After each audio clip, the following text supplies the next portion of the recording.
established this professorship some times ago, and we're math professors for quite a few years. So we're really glad to have you here. 4 years? 40. Yes, I know. All right, I've got a few things to say about Matt before we get started, so I'm going to do that, and then we can move on to the interesting part of the show. In previous years, when recommending Matt, or Dr. Z as he is affectionately known for reappointment, his colleagues flatly said the math program could not function without him. He is the only instructor who is qualified to teach all PSU mathematics courses. That's a tall order, I'll tell you, including computational math, theoretical math, math education, and is willing to teach whatever the program needs, adjusting his course assignments each semester. This means that he frequently has new preps, a task he approaches in his characteristic upbeat manner. Matt works to advance math in multiple ways, but never loses sight of individual students.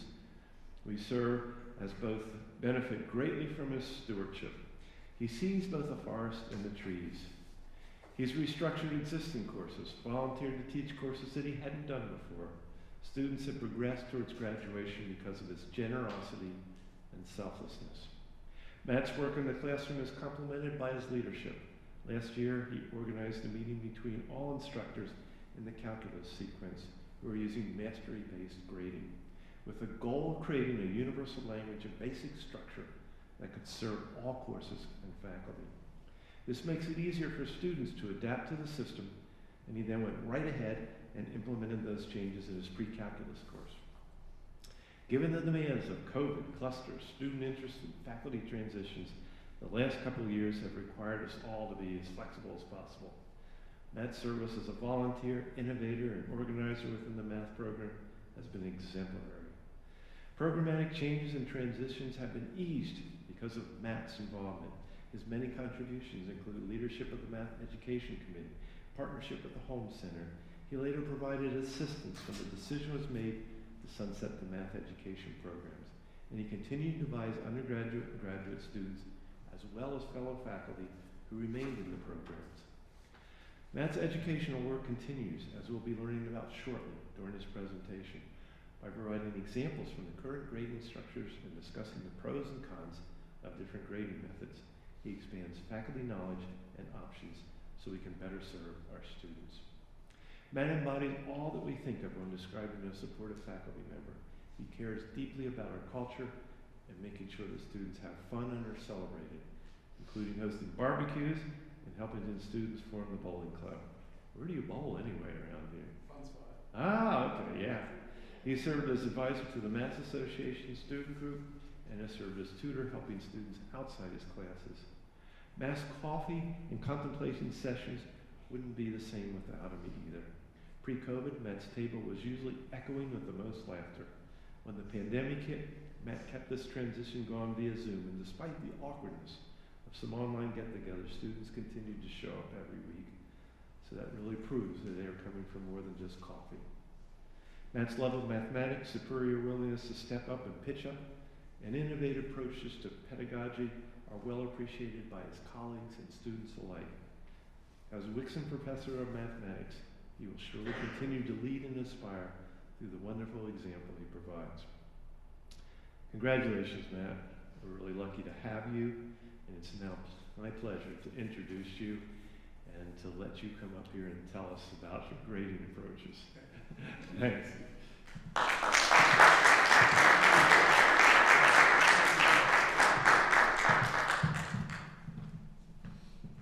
I think we could just go now, right? That was perfect enough for everyone. So anyway, thanks everyone for attending. I am very much invested in assessment, more than I ever thought I was going to be, except for when I was an undergraduate and it was the night before final exams. And so I'd like to share with you a bit about my experience, a bit of history in general as well, and how math has been kind of growing, especially in recent history. With an asterisk on recent, because it depends on if you're a historian or an undergraduate. You know, recent can mean very different things for you. First, I would like to call attention to the subtitle of my talk, which is an incredibly biased personal perspective, because I'd like to set the stage a bit of what I'm going to be talking about and how I'm going to be talking about it. So some of the things I'm going to be talking about are generally applicable, which is not just for mathematics, but anywhere, right? Some general assessment practices. But I have my experience in mathematics and mathematics education, so I'm going to be talking about that a bit from my own perspective in mathematics as well. All of us have at least taken a mathematics course at one point, and you may or may not have noticed that mathematics feels like a very different beast than many other subjects. And so education and math education, while they sometimes talk, they don't always talk, because they can feel different to the people doing research in those fields. This is not a research talk either. I'm not going to have graphs. I'm not going to have statistics. The only citations I'm going to have are on images, so I don't get sued by someone. So I just want to share with you my perspective, and hopefully you either learn something new or you don't. If you don't learn anything new, that's great. It means you're probably even better than me at this. That's wonderful. If you do learn something new, that's also great. And at the end, we'll make sure we have time for questions in case things are a little bit unclear. Normally, I don't use a PowerPoint to talk about things. So first, I want to start out with a brief look at history, because mathematics has always been reflective of what society needs of mathematics, which is probably true of everything. Like every subject adapts in some way to what society deems it to be worthy of, or how it could be useful towards furthering societal goals. So if I was going to ask you to think about, old math, you might bring up ancient Greece or something like that. Now, I'm not a historian, so I'm paraphrasing a lot here, but back then, most of mathematics was more of the logic and thinking, philosophical sort of mathematics. Right? We were thinking about properties that we could maybe generalize. We were thinking about different tools that we could use, but we weren't really doing 5 times 72 all that often. Right? In fact, if you weren't using an Arabic number system, I don't know how many of you tried to multiply in Roman numerals before. It doesn't go great. So right back then, we were doing much different math than we normally think of as math today. And then somewhere in the middle, there was, a kind of popular religion popped up. And part of that was that mathematics was seen as slightly against the goals of religion, because it was more seen in an economics application. And I'm not part of this religion, but from what I'm told, lending money was kind of taboo back then. And so mathematics took a back seat for quite a while. Right? It wasn't expected that people would learn mathematics. It wasn't one of the higher callings that people were looking towards. And so for a while, mathematics was very much kind of under the radar. Until we hit the Industrial Revolution. Now, that's a big jump. There's a lot of stuff that happened in the middle of there. There were some religious philosophers who started doing mathematics and thought that it was a very useful tool to understand the world. But the big leap really happened at the Industrial Revolution, when all of a sudden we needed a large amount of people to be able to do quick, basic calculations. That's where arithmetic started becoming one of the main things that we should teach in school. And a couple of things happened here that I think we're still kind of paying for today, which is because the Industrial Revolution happened relatively quickly, and this need popped up relatively quickly, there weren't a lot of teachers who were prepared and trained to teach mathematics. So if you could do mathematics, you were then okay to teach mathematics.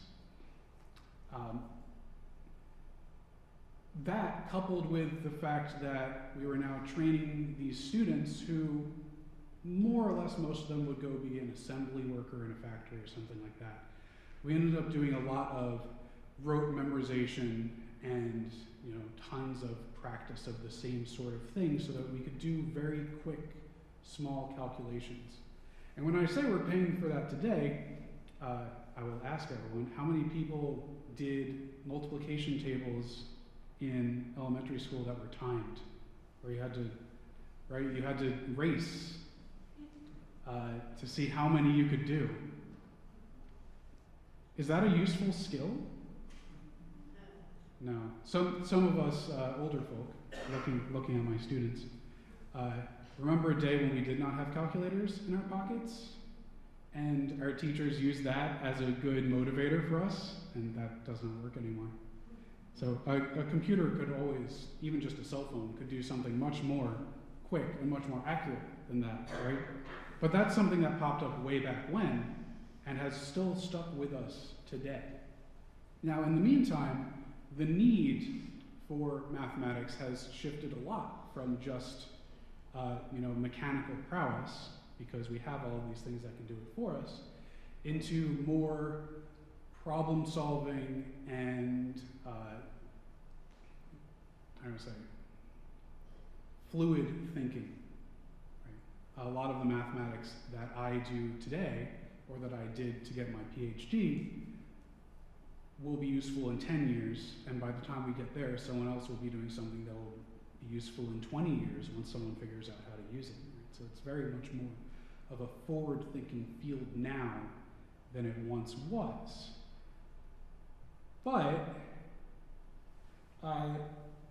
in terms of mathematics education, we haven't really kept up with that all that much. So for reference, Plymouth State was founded in 1871. Don can correct me if I'm wrong on that one, but I pulled it from a website, so I'm pretty confident in it. 150, what years? Is it right here? Yeah. Cool. 250 degrees. Yeah, right? The Mathematical Association of America, which was for all mathematics and more of a research-oriented association that's national, was founded in 1915, which is already 40-something years after Plymouth State itself was founded. 5 years after that, we got the National Council of Teachers of Mathematics, which still exists to this day. They focus mostly on K through 12, even. And a subsection of the Mathematical Association of America, which is the Research and Undergraduate Mathematics Education Group, which is pronounced ROOM because that is way too many syllables. That was founded in 1999. That is very recent for something that we think as mathematicians is very important. Right? They celebrated their 20th a couple years ago. That's crazy to think about. And so, more or less what's been happening is that mathematics education has been trying to catch up. Like, we have all experienced it at some point, whether we have kids or we've been in school recently, with new math and Common Core and all of these things that are happening where math is trying to change, and no matter how old you are, your parents were like, well, this isn't how I did math, this is different, right? And that's because we're trying to catch up on all this time that we haven't had in developing how mathematics should be taught and figuring out how mathematics should be taught. So hopefully, well, by the end of this talk, I'm going to show you how I'm currently teaching math a bit. And hopefully you'll agree with me that we're going in the right direction. Now, for some of the non-education people in the audience, we should probably go through some basics of assessment. Very basic, to be clear. So first off, I want to point out that the public pays attention to very specific assessment ideas.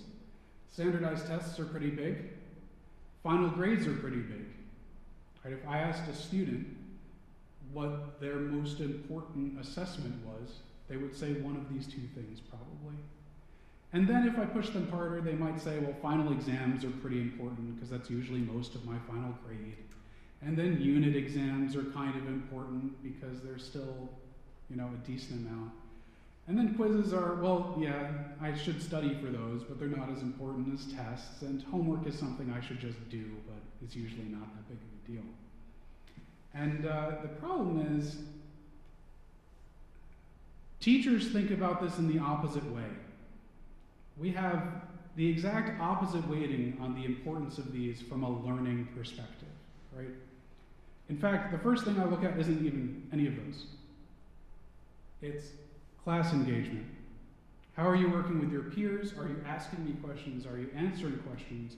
Can you engage in the material? If you do, are you having misconceptions? Do you feel confident in what you're doing, or you're not feeling confident? That's the most useful thing for me as an educator to know about, right? And then the way I figure out if they're relying on me or if they can do it themselves is homework, because I can give that every day. I can see how you're doing. I can get some feedback. I can adjust as needed. Then maybe I'm giving quizzes every week. I kind of do that now. But once we get to, the final exam, most students don't even see their final exam.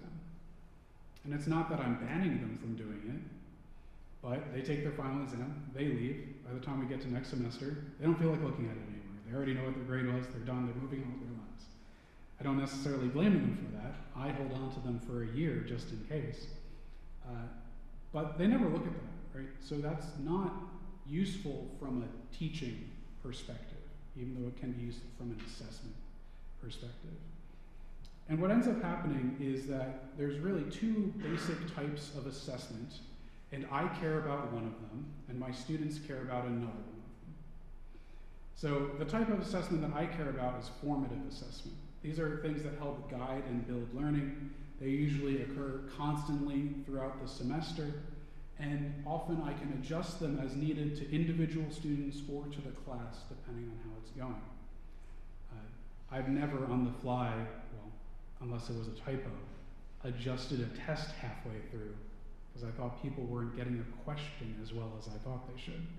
Sometimes we go back to it later because I think it was important, but tests are more of a summative idea. They offer a summary of your learning at this point in time, and it's usually at the end of whatever we're learning.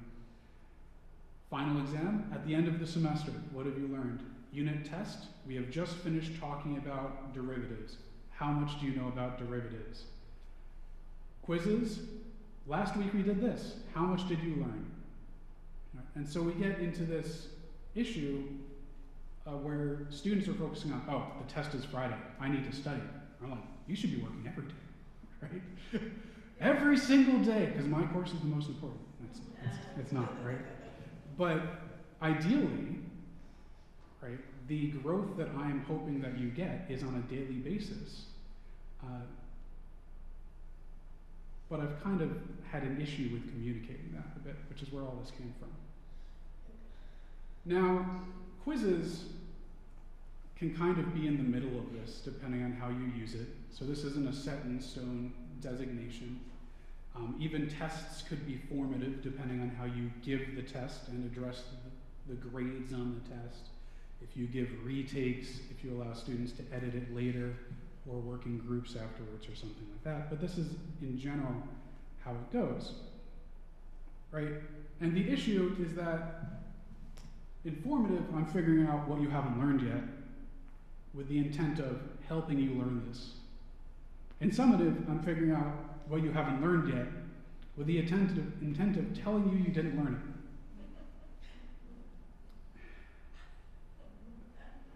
And the semester ends at some point, so I do need to give you a final deadline if I expect you to know this by May 4th. But it's not something that I prefer. And this is what's been going on mostly in mathematics, is this shift towards formative assessment from summative assessment.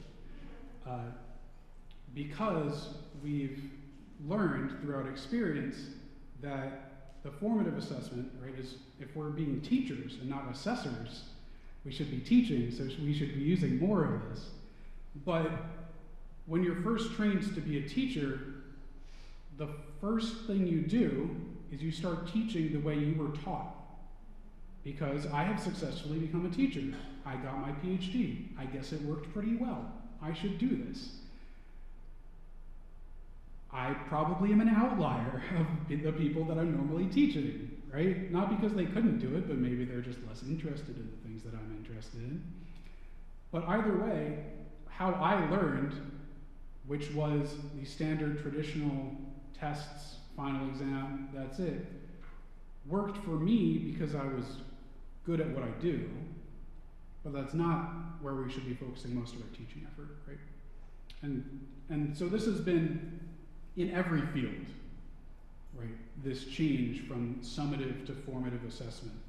There's been legislation in New Hampshire as well that's been pushing towards this for K-12.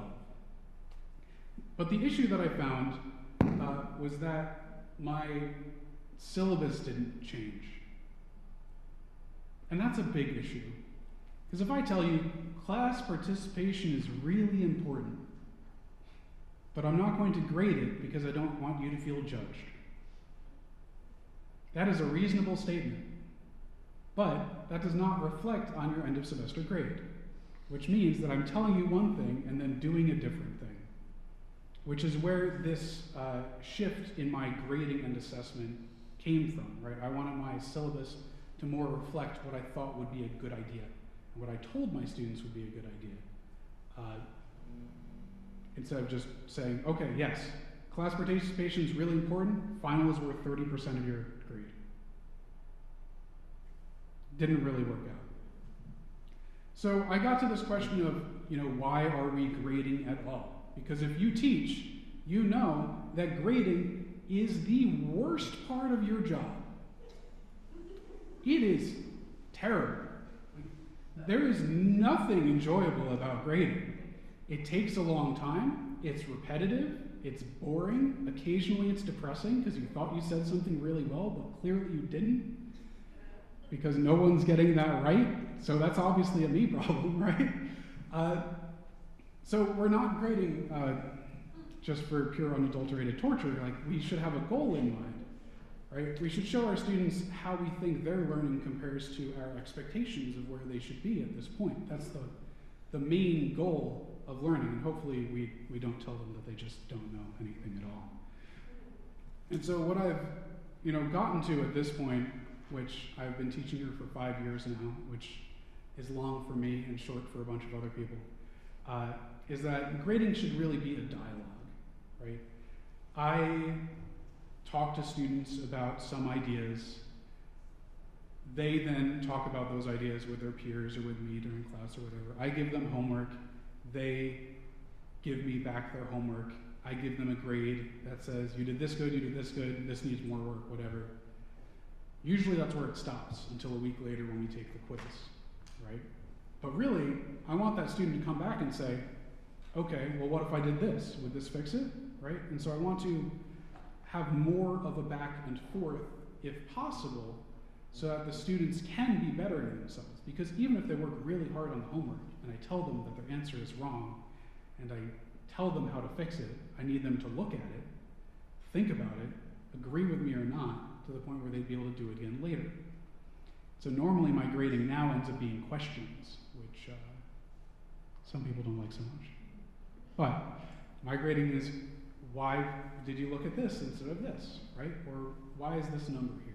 Or why did you choose to do this? So that then they can try and answer that and then come back to me. And so I've switched from this traditional grading method of quiz, test, final exam, whatever, to what's called mastery-based grading. Now, mastery-based grading means a lot of things to a lot of people, which is annoying. But it's the same thing with traditional grading. Some people give a midterm and a final. Some people give a quiz every week. Some people give homework every day.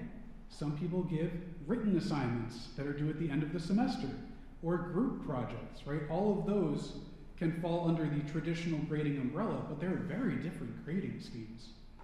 The only issue is that we've experienced most of those. That's the collective beyond this room, we, right? Especially my students have generally not experienced mastery-based grading before.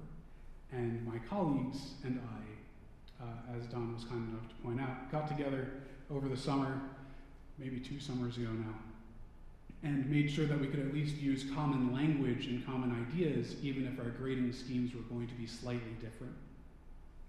What ends up happening is, depending on how you use mastery-based grading, it could be mastery-based, it could be criterion-based, it could be called standards-based, excuse me.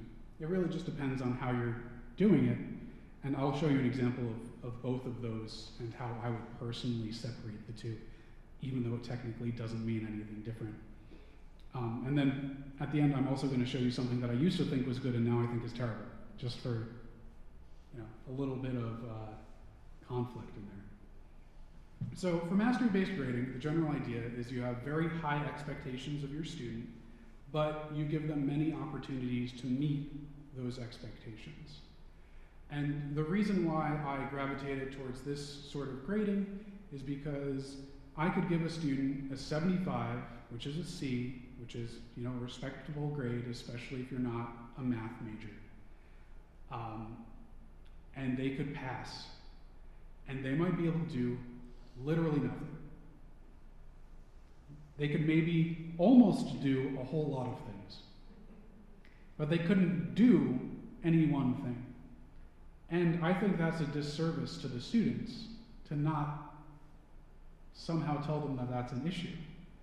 Right? If you leave my class getting a 75 on every assessment, you would get a 75. That's how averages work.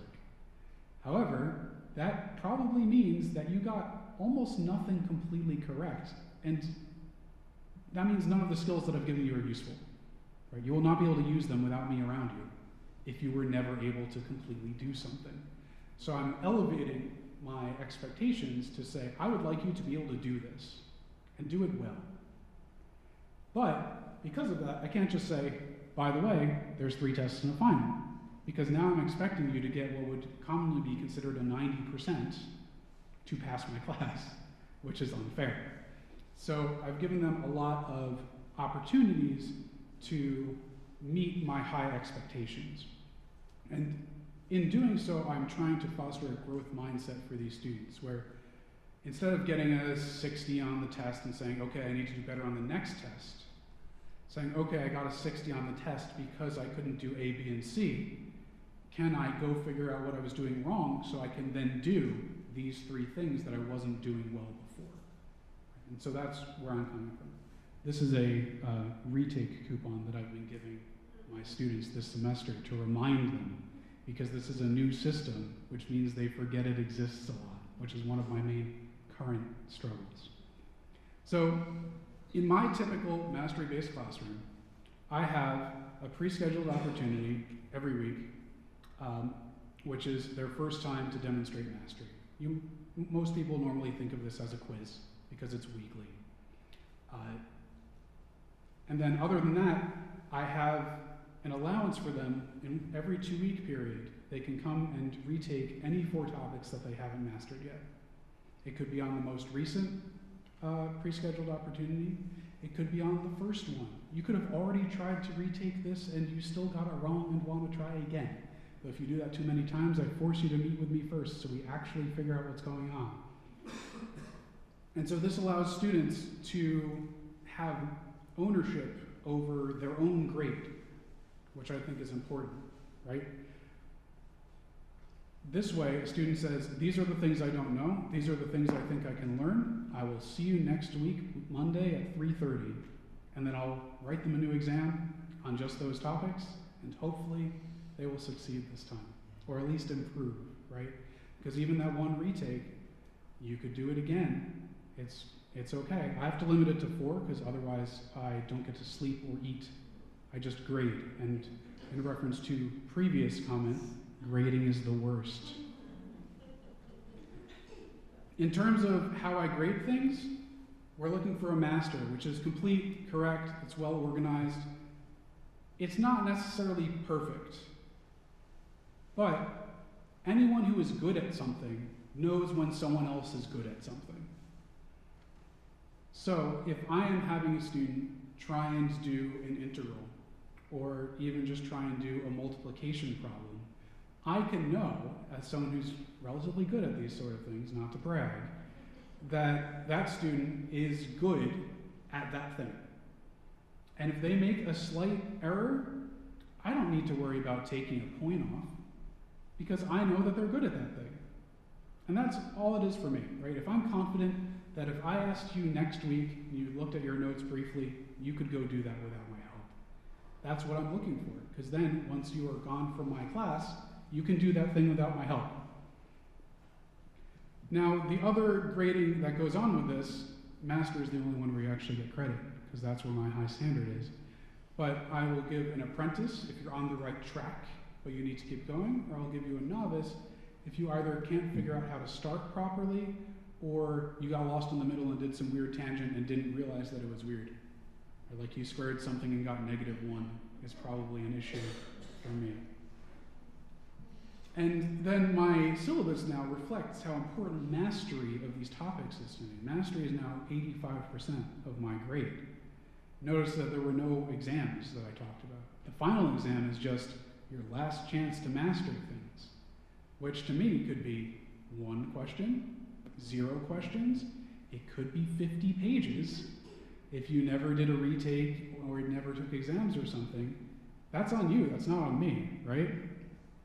And so by giving them this amount of weight, I attach this importance that I've always thought was there to going back and figuring out what you did wrong so you could do better later.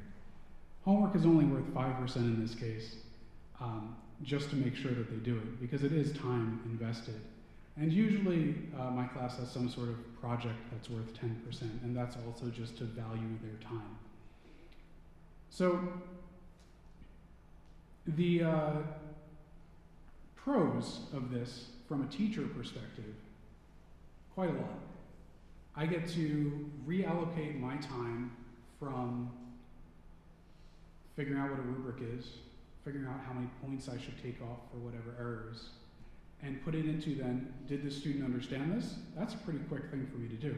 And then most of my time is, how can I give students constructive feedback so that they can do better next time? And it's been great. It is a lot of grading still, because students are allowed to do retakes. And each retake for each student could be different. So sometimes I have a large pool of 500 questions or something that I've been slowly building up. And when students say, I want to do these 3 topics, I pull a random one from those 3. Other times I just write one up real quick. But it's allowed me to grade in a way that I think is much more useful to students, which makes it feel less bad. Right? I don't want to think about whether you deserve an 87 or an 89. That's important to a student because those 2 points add up later on, but it's not important to me. Right? I want to think about whether you know something or if you don't, and how I can help you know it. All right, we're skipping this. For students, on the right we have a tracker that I give them of what things that they have mastered and what things they haven't. So now they have in front of them exactly what they're already good at, which helps build confidence, and what they need to work on so they have a goal in mind. I find this to be very useful. In general, I'm helping them grow. I'm helping reduce stress, because math anxiety is so bad that it's different than regular anxiety. It has been classified as a completely different thing. So you could have anxiety and you could have math anxiety, or you could just have one or the other. With only having these weekly sort of quiz size assessments and retake opportunities, it significantly lowers the amount of students I have crying during a test. Doesn't eliminate it entirely, but it does lower it significantly, right? Because they know, at least halfway through the semester, once they start getting used to the system, they know that they could leave a question completely blank because they did not understand it. And they know that they didn't understand it. And they know that next week, after they study it again or come to my office hours, they can try it again. I'm currently having anxiety of thinking about leaving a question on a test blank. right? You write down everything you can. So maybe one of the words I write will be correct. I'll get a point there. Maybe I was supposed to add these numbers together. That's another point. Maybe I'll get some partial credit. You never leave anything blank, right? This allows them to not have to stress out that much, which I think is really great, and then work towards improving their own understanding of the things we've talked about. Now, one of the things that I didn't talk about is that your grading is then more mid-loaded, because that's when all the retakes start happening. So there's not a lot of grading in the beginning. There's not a lot of grading near the end. My final exam week is going to be much better than most other people's. The week before final exams are going to be horrible for me, because everyone's going to be doing their final retakes because they don't want to be here for finals week. So it does have, you know, some drawbacks in that regard. It does definitely take a lot of effort to get this in, and it requires a lot of buy-in from students, and also just general getting used to it from students. You know, maybe if they've had a course like this 2 or 3 times, then that's okay, because they're now used to it. But since my course is usually the first one I have that does this system, right, I have to go print out colored retake coupons for every 2 weeks, even though it's once every 2 weeks. So once you're used to it, you say like, all right, I took one last week, can't do it this week, I'll do it next week. But for now, you know, I'm doing all this holding up of the system for them. And it has actually showed up on my evaluations, which I appreciate. Not everyone likes them, but I'm giving the talk so I can give you the evaluations that I like the most. And these are anonymous, of course, but under the most valuable aspect of the course, I have had many students say the mastery-based grading system. Whether it's the flexibility for learning the material, or making it easier to understand because you could revisit difficult topics and meet up with a professor in between those. You know, some people don't like it. To be fair, this punishes lazy students. I was once a lazy student, so I understand that. Right? You have to, of your own prerogative, come to me and ask for a retake. You can't just show up on Wednesday and one will be there. And so that means that if you're not used to doing that, you can struggle with this system. So it does have some issues for those students, but for the motivated students, this is, you know, I don't want to say a godsend because that's a bit over the top, but it is very beneficial for them to be able to use their motivation in a positive way to grow. So that's mastery-based grading. That's what I normally do. Now, another course I'm teaching right now uses criterion-based grading. Can we read that? Not really. So I'll tell you roughly what's going on. To get an A, you need to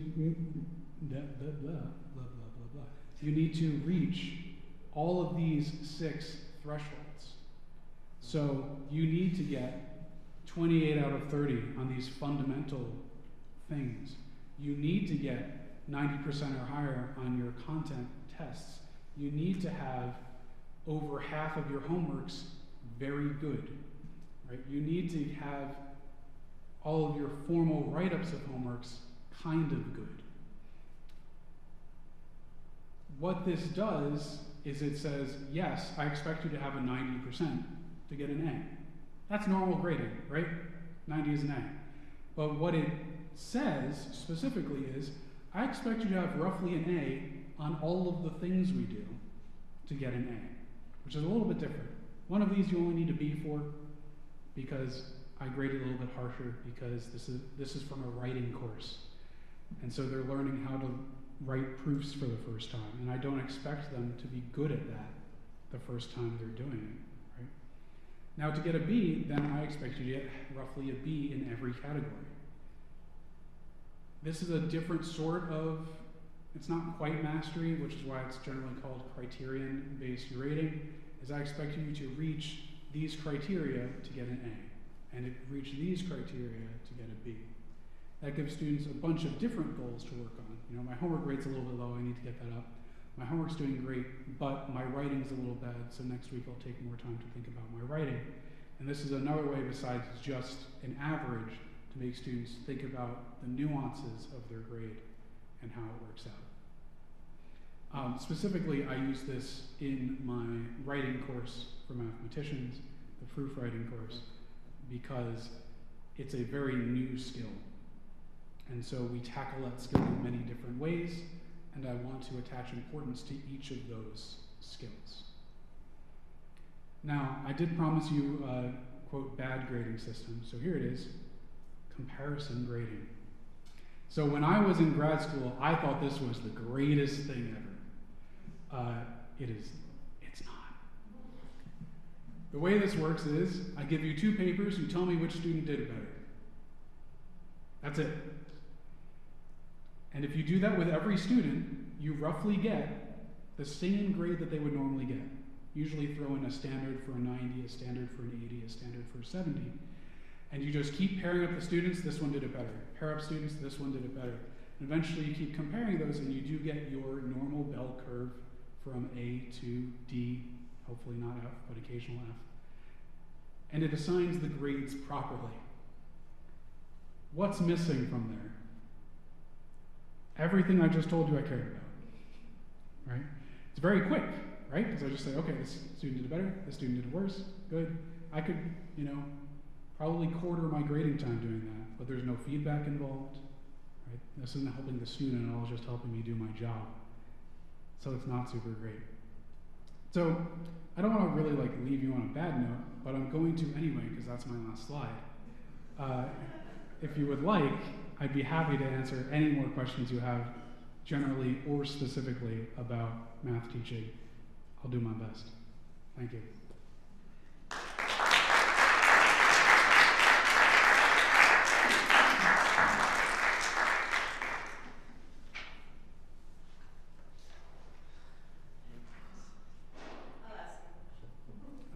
Let me get Paul first, and I'll get you. How much have you had to expand your office hours? Mastery-based grading. So the good news is that the math department has most all of us have bought into this idea, even if we don't do it ourselves. So we used to have a tutoring center, and we could have retakes happen in there because I was down the hall, and so it wasn't that big of a deal. We were recently told that that was on the fence of being okay or not, so we don't do that anymore. But most of the professors in the math department have their office hours listed for other professors doing retakes. And this is relatively new.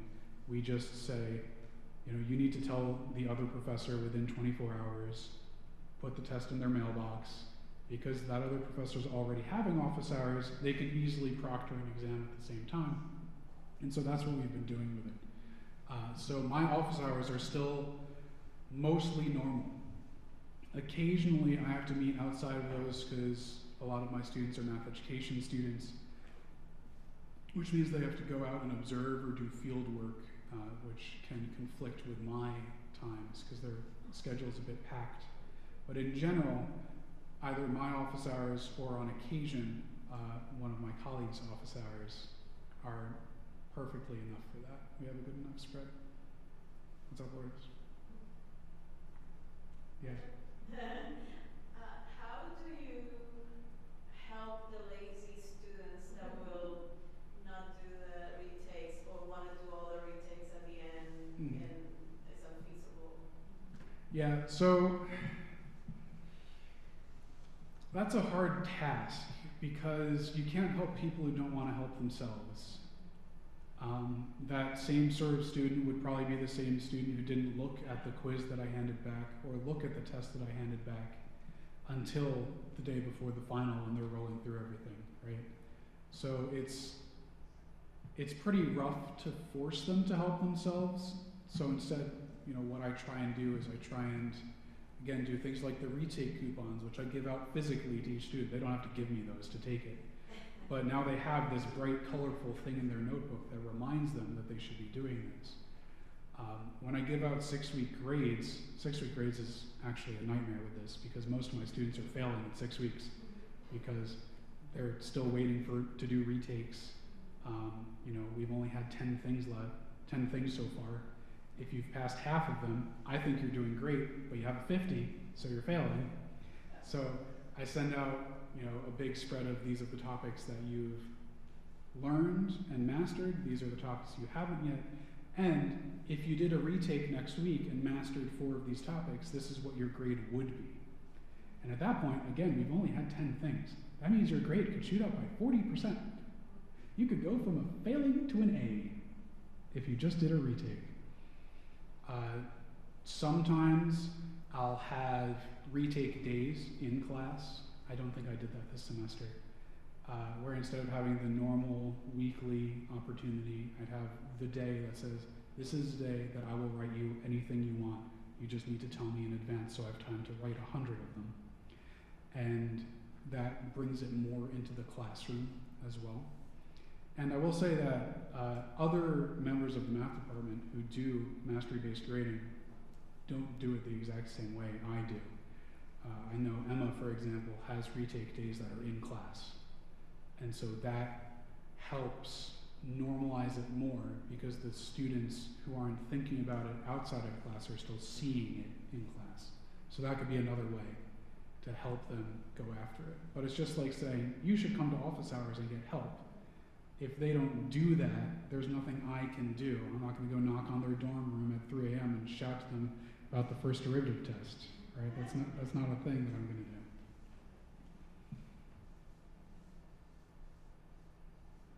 Any other questions?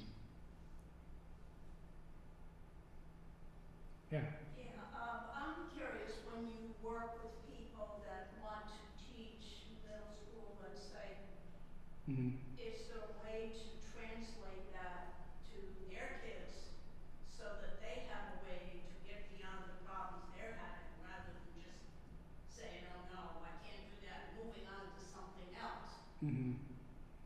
Well, in terms of mastery-based grading in general, I know that we've had people get jobs because they had experience in our classes with mastery-based grading. Yeah. And there is legislation in New Hampshire that is supposed to be pushing K through 12 towards mastery-based or standards-based grading. As many of us are teachers, we know that once you close the door, not many people know what you're doing unless students complain about it. So as with everything, it's a little hard to roll it out. But that is supposed to be something that's happening, and our students who can say that they've had experience with it are then seen as a valuable asset. And I think the other thing is just, if we show our students how to not judge when assessing things, but just assess in a productive way, then it's easy for them to take that with them. Because again, when you first start teaching, the way you teach is the way that worked for you as a student, until you have the time to go out and do some research or some good mentors or colleagues that you can elaborate with. And so if my students already have this experience and it worked for them, hopefully they take that with them. And so then when they're teaching in middle school and they're doing algebra, right, they're trying to make sure that their students can get it wrong and feel okay about it and then get it right later.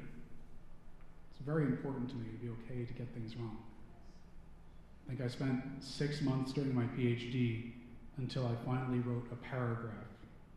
It was a very important paragraph. It was only a paragraph because I kept getting things wrong for like months. Right? And anyone who's done mathematics or any sort of research really knows that being wrong and confidently wrong and then checking to make sure because you weren't actually all that confident is very important, right? So that's another skill that I'm hoping, or another, I guess, feeling that I'm hoping to pass on, is that being wrong is okay as long as you use it productively.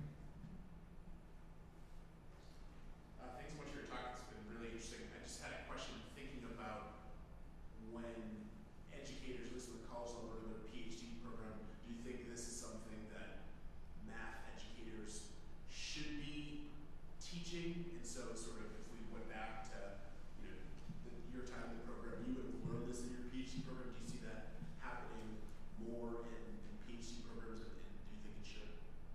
So I would like to see it happen more.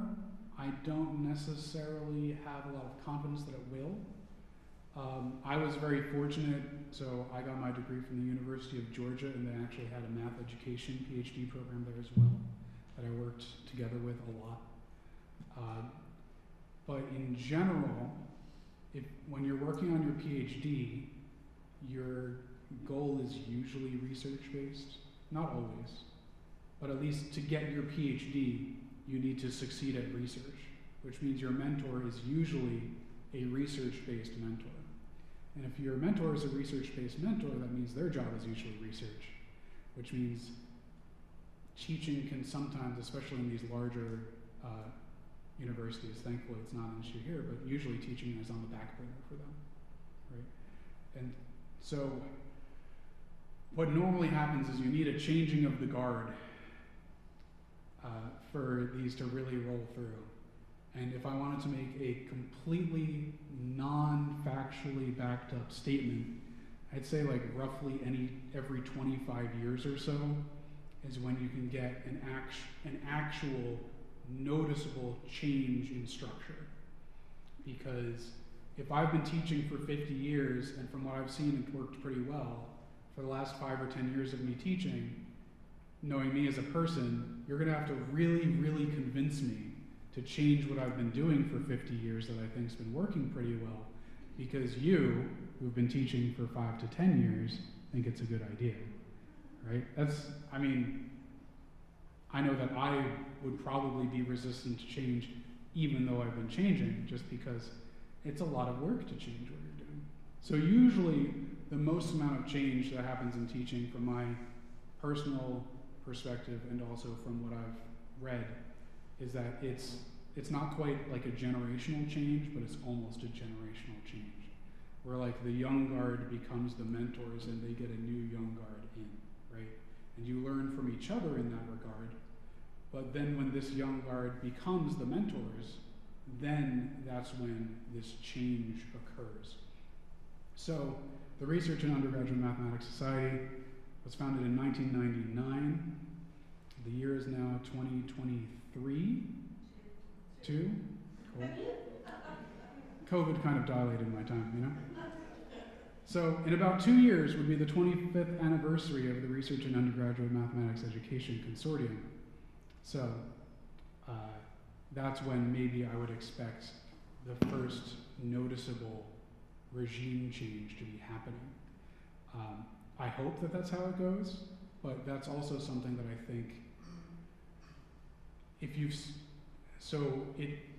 it works where mastery-based grading has been happening for years now in random K-12 schools, not necessarily all around the country, not necessarily all in New Hampshire, but it has been a thing. This isn't necessarily new just because I started doing it 2 years ago. But those students, we need then to trickle through the system and bring their experiences with them and their expectations with them, right? In a couple years, I hope when I do mastery-based grading, my students know what that is. And I don't have to spend a week training them and then 2 months reminding them of how it works. And then once we get there and those students start going to graduate school, right, then we start getting a change in the graduate school ecosystem. And once those students graduate and become professors, then we get widespread change in the undergraduate system. So it's really a slow, like, student-pushed change more than anything else. Because I know people who teach mathematics in undergraduate, besides myself, in other universities that use this sort of system. But until it's no longer novel, which is students look at it and know what it is, it's going to be very hard to make it widespread. And if you've been used to, for 12 plus years, doing it traditionally and then swapping to this, it makes it much harder. So I think it's going to end up being a slow push from K-12 into undergraduate. So it might even take a bit longer. I apologize if you mentioned this in the beginning, but is this just specific to mathematics, or is it used across other academic areas? It is used across every academic area. Mastery-based grading is just about expecting a lot from your students and letting them have many opportunities to show you that they meet your expectations. I feel like this is, again, a very hearsay and biased opinion, but I feel like mathematics and some of the sciences tends to be a little bit more behind on using mastery-based grading, because it's very hard to do mastery-based grading for a lab, for example. You had to do something for 4 hours, and then you had to write up, your week-long report on how that went, and whether you met your hypothesis or not. It's going to be really hard to say, like, well, looking back on it, from hours 2 to 3, you didn't quite use the correct things, so go back and do it again. So different subjects have different struggles with implementing mastery-based grading, but in general, I think the sciences are a little bit more adhered to the traditional ideas, where, for example, from my communications with art, I'd say art has probably been doing something like mastery-based grading for longer than I've been alive, because you're always working towards being better at whatever art style you're learning about, and it doesn't matter if you got it right on week 3. If by week 6 your perspective's really good, that art teacher is very happy with you, right? So that's my experience. Everyone can use it and probably should use it, but it's a different beast for different people for different reasons. Any other questions? Yeah, Olive. You spoke a little bit about how long it would take to become more, I'll say, mainstream. How common do you think it is that being taught at universities, teaching future teachers right now? Where are we at? So I think for teaching future teachers, it is becoming mainstream now.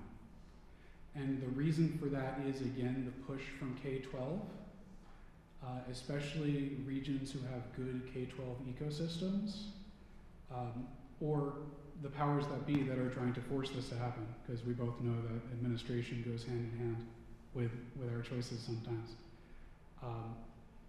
So now, preparing teachers to be successful and get a job, I don't want to say all, but there are, many teacher preparation programs that are starting to focus on this so that their students can be successful in their classroom.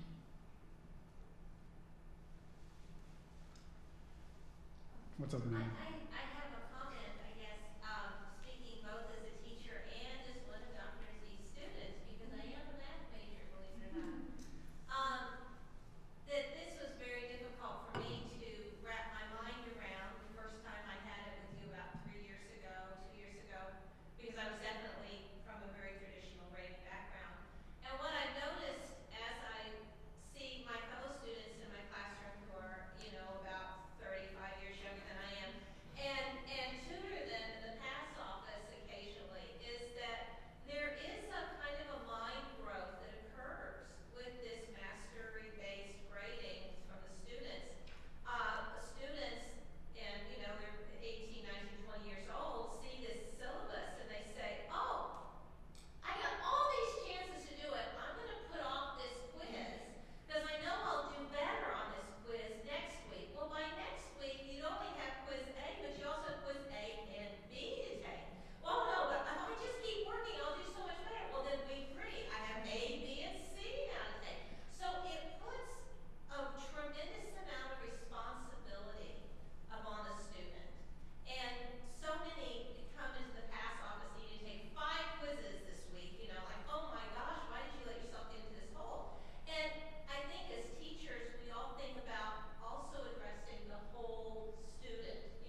Full disclosure, I love the mastery-based. I slightly bribed him to be here. Oh yeah. But besides that, I was wondering, because I am going to be a K-8 educator, do you think that they are a little too young, or like to actually have this mastery-based grading because they're not as independent? What do you think like the age range should be to like implement this mastery-based grading? Pre-K. Pre-K. Because here's the thing. Do you remember having a sticker chart when you grew up? Of like the things you did well, whenever you did something good, you got a sticker? That's how you know you did something good, right? That's mastery-based grading. And if you don't have a sticker in that thing, you want a sticker. So you go get better at that thing, so you get another sticker. And that's mastery-based grading. I think telling a like second grader that they got an 87 on something would be a travesty. What does that mean? If I told you you got an 87 on something, you don't know what that means. You could have gotten everything kind of okay, or you could have done really good at a bunch of things and really bad at one thing. So I actually think it's more natural for younger students, and that we learn the traditional sort of method going through elementary school. Just to that, the last place that I worked was in elementary school. I supported special ed students who were piloting the Eureka Math program, which is a similarly structured program with a growth mindset. We also were piloting Teach Like a Champion at the time, so a lot of the same concepts about ownership of work, ownership of growth, and I can tell you that from a K through 5 standpoint, it was the hardest for the teachers tasked with implementing this program. And from a special ed standpoint, I can tell you that I saw so much ownership. Grades weren't something that happened to you; they were something that you created as a student, and especially when you're diversifying your individual teaching plans and those kinds of things, it made that flexibility across various abilities, capabilities, you name it. It was an amazing equalizer, both as we were trying to shore up some of our students, and also as we were trying to elevate some of our other students. So it's really exciting to see this. Something that was a pilot in elementary school a couple years ago, to see it held up so highly in this environment is really encouraging, I have to say. So thank you. Well, thank you. I think All right. Don wants to kick me out. I'm gonna make the plug here. Okay. We've got one last thing for you. I see it's still wrapped. Go there. For your Wixson Professorship.